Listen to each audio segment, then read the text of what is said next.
ओम नमः चंडिकाय। आज आपको एक कहानी सुनाते हैं।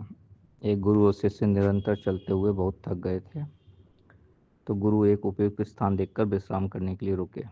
जब शिष्य गहरी नींद में था, तब गुरु जाग रहे थे। इतने में एक काला सर्प आया, सरसराता हुआ और शिष्य की ओर जाने लगा। तो गुरु ने धीरे से एक और हटकर उसे मार देना चाहा, परंतु सर्प एकदम निकट आ गया। गुरु ने उसे रोकने का प्रयत्न किया तो वो बोला कि मुनि श्रेष्ठ, मुझे तुम्हारे इस शिष्य को काटना है, अतः रोकिए मत। इसे काटने का आखिर क्या कारण है? गुरु ने पूछा। तो उसने कहा कि पूर्व जन्म में इसने मेरा रक्त पिया था, अब मुझे इसका रक्त पीना है। पूर्व जन्म में इसने मुझे बहुत सताया था और बदले के लिए ही मैंने ये सर्प योनि में जन्म लिया है। आप कृपया मुझे रोको नहीं। रोकोगे तो भी मैं इसको बाद में आपके अनुपस्थिति में काट लूँगा। उसने बताया कि पूर्व जन्म में मैं एक बकरा था और इसने अपनी स्वार्थ पूर्ति के लिए मुझे निर्दयतापूर्वक तलवार से काट कर मेरा लहू पिया था, मांस खाया था। इसके देखते देखते मैंने तड़प तड़प कर प्राण त्याग दिए थे। तो सर्प ने आक्रोश में सारा कुछ बताया। तो गुरु समझ गए, वो समझ गए कि इसी के साथ उनने खुद सर्प को बदला लेने की आत्म पीड़ा की बात सुनकर गुरु ने एक शाश्वत रहस्य समझाया उसको। कहा कि अपनी आत्मा ही हमारी शत्रु है, अन्य कोई नहीं। तू इसे काटेगा, फिर तेरे प्रति इसके हृदय में बैर जागेगा और ये शरीर त्यागेगा, फिर तेरे को मारेगा, बदला लेगा। फिर तू बेर भाव लेके मरेगा तो फिर दोबारा जन्म लेने लेगा बदला लेने के लिए। उसके बाद ये लेगा। इस तरह बेर की परंपरा बढ़ती रहेगी। इससे लाभ क्या होगा? तो सर्प ने कहा कि संत प्रिया, संत प्रवर, आपकी जो बात है वो सत्य है, पर इतना मैं अज्ञानी नहीं हूँ। आप समझ पुरुष हैं पर मैं नहीं हूँ। क्षमा कीजिए, मैं इस बेर का बदला जरूर लूँगा, इसे छोड़ूंगा नहीं। अक्सर हम सब भी जानते हैं, लेकिन उसके बाद भी हम मजबूर होते हैं उस कम करने के लिए। गुरु ने कहा, तो इसके बदले मुझे काट लो। तो उसने कहा कि ऐसे पवित्र पुरुष को काट कर मैं घोर नरक में नहीं जाना चाहता। मैं अपने अपराधी को ही काटूंगा, इसी का खून पीऊंगा। सर्प ने कहा। गुरु ने समझाया।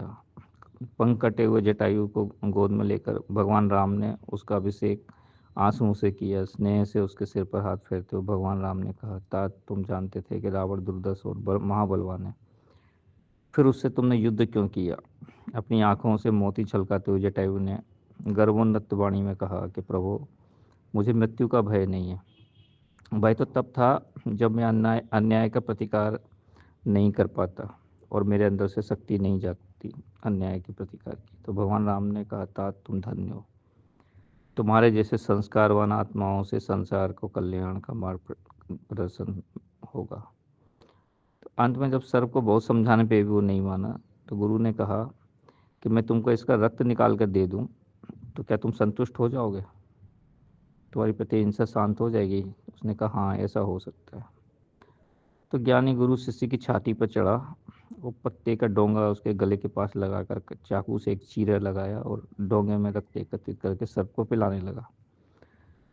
तो गले पर चाकू लगते ही शिष्य की नींद उड़ गई, पर उसने गुरु सत्ता को देखा तो वो आश्वस्त और शांत बना रहा।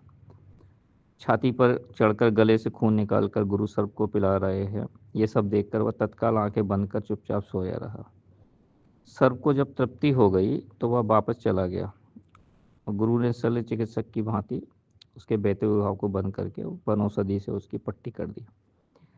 जब छाती पर से गुरु नीचे उतर गया तो शिष्य उठकर बैठ गया। तो गुरु ने उलाहने के मुद्रा में उससे कहा कि कितनी गहरी नींद है तेरी? उसने कहा, हाँ गुरुदेव, आपकी छत्र छाया में मैं सुरक्षित सब देख रहा था। आप मेरी छाती पर बैठे थे, हाथ में चाकू था और गले के पास चीरे लगाकर रक्त निकाल रहे थे। शिष्य ने कहा कि गले पर चाकू लगते ही मैं जाग गया था। तो गुरु ने कहा कि बस से तब तू बोला क्यों नहीं? उन्होंने कहा, गुरुदेव, मुझे आप पर पूरी आस्था है, मैंने अपना जीवन आपको समर्पित कर दिया है। और इसी से सर्व की बात सुनकर, उसका कृत्य देखकर, आपके बेर त्याग के उपदेश को सुनकर सर्व की भांति मेरा भी प्रतिशोध भाव जो है वो शांत हो गया। मैं धन्य हो गया। आपके हाथों मेरा अनिष्ट कभी हो ही नहीं सकता। आप मेरी आत्मा के उद्धारक ही नहीं अपितु शरीर के भी रक्षक हो। मेरा सब कुछ आपका है, शरीर भी और जीवन भी। इसका जैसा उपयुक्त समझो आप उपयोग करो। आपकी परम समझ को भला मैं अल्पज्ञ प्राणी कहाँ समझ सकता हूँ। मुझे अपनी कोई चिंता नहीं है। तो शिष्य के इस वचनों को सुनकर गुरुदेव के जो अंतःकरण से आशीष का स्रोत वो है वो प्रस्फुटित हो उठा। अपने आप ही आप समझ सकते हो एक भाव प्रकट होते हैं उसके भाव को देखकर। तो ये कहानी बहुत सारी हमको सीख देती है और बताती है कि हमारा भाव, हमारी क्रियाएं, कर्म कैसे होना चाहिए, हमारी आस्था कैसी होनी चाहिए।